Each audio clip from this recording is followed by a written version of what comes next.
एक road roller का वजन 10,000 किलोग्राम से भी ज्यादा हो सकता है, यानी 7 कारों के वजन से भी भारी। और फिर भी ये सड़क को सिर्फ कुचलता नहीं है, ये उसे पूरी तरह से स्मूथ बना देता है। ना दरारें ना नुकसान, बस एक साफ मजबूत सतह। इतना भारी होने के बावजूद ये नीचे की हर चीज को तबाह क्यों नहीं करता? और सबसे हैरानी वाली बात, असली काम वहां नहीं हो रहा होता जहां आप सोचते हैं। इस वीडियो के अंत तक आप रोड रोलर को कभी पहले जैसा नहीं देखेंगे।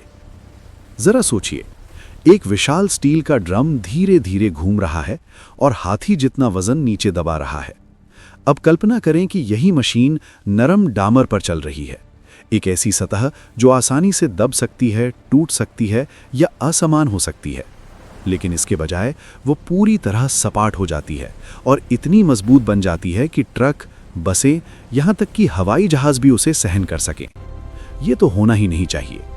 तो असल में यहां क्या हो रहा है? 1800 के दशक में सड़क बनाने वालों के सामने एक बड़ी समस्या थी। मिट्टी और कंकड़ की सड़कें बार बार टूट जाती थीं। तो उन्होंने एक आसान तरीका अपनाया, भारी बेलन को जमीन पर घुमाना। शुरुआत में घोड़ों से खींचे जाने वाले रोलर इस्तेमाल हुए, फिर आए भाप से चलने वाली मशीनें और आखिर में आधुनिक रोड रोलर जिनमें इंजन, हाइड्रोलिक्स और वाइब्रेशन सिस्टम होते हैं। लेकिन असली बदलाव सिर्फ वजन से नहीं आया, बल्कि इस समझ से आया कि जमीन को अंदर से कैसे बदला जाए। असल में रोड रोलर 3 सरल चीजों पर काम करता है: दबाव, सब कुछ नीचे कसकर दबाना; कंपन, कणों को हिलाकर सही जगह पर बिठाना; बाइंडिंग, सबको आपस में जोड़ देना। बस इतना ही। लेकिन इन तीनों का मेल, यहीं से असली खेल शुरू होता है। चलिए इसे आसान तरीके से समझते हैं। भारी ड्रम सड़क पर दबाव डालता है।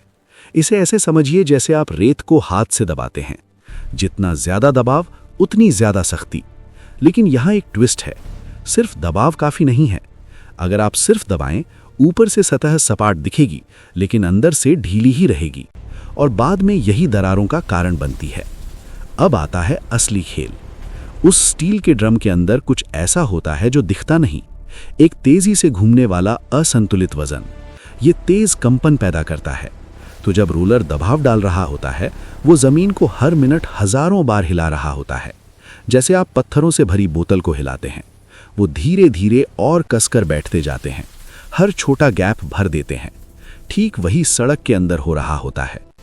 लेकिन कहानी यहीं खत्म नहीं होती, क्योंकि अगर सिर्फ दबाव और कंपन हो तो भी सड़क ज्यादा समय तक नहीं टिकेगी। कुछ और भी हो रहा है। सड़क सिर्फ मिट्टी नहीं होती, ये डाबर से बनी होती है, जिसमें पत्थर और चिपचिपा बिटुमेन होता है। जब इसे गर्म किया जाता है तो बिटुमेन गोंद जैसा नरम हो जाता है। तो जब रोलर गर्म डामर पर चलता है, दबाव सब कुछ पास लाता है, कंपन हवा के खाली जगह को हटाता है और बिटुमेन सबको जोड़कर लॉक कर देता है।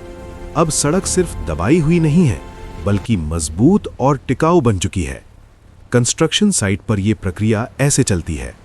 ताज़ा गर्म डामर बिछाया जाता है, तुरंत उसके पीछे रोड रोलर चलता है।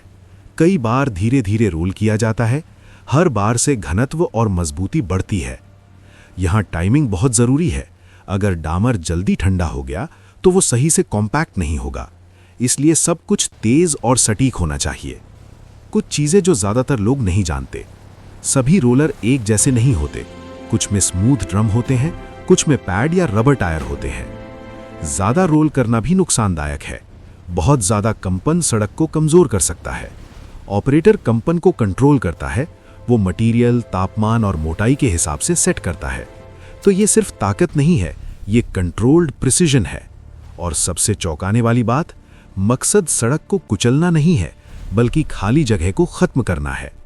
दिन के अंत में रोड रोलर कुछ भी नष्ट नहीं करता, वो चीजों को व्यवस्थित करता है, ढीले और बिखरे कणों को एक मजबूत एकजुट संरचना में बदल देता है। और यही वजह है कि इतनी भारी मशीन इतनी स्मूथ सड़क बना सकती है। जब आप इसे इस तरह देखते हैं तो सब कुछ बिल्कुल समझ में आता है। अब सोचने वाली बात यह है कि अगर सड़क इतनी सावधानी से बनाई जाती है तो फिर उसमें दरारें और गड्ढे क्यों बनते हैं? उसका जवाब आपकी सोच से भी ज्यादा हैरान करने वाला है।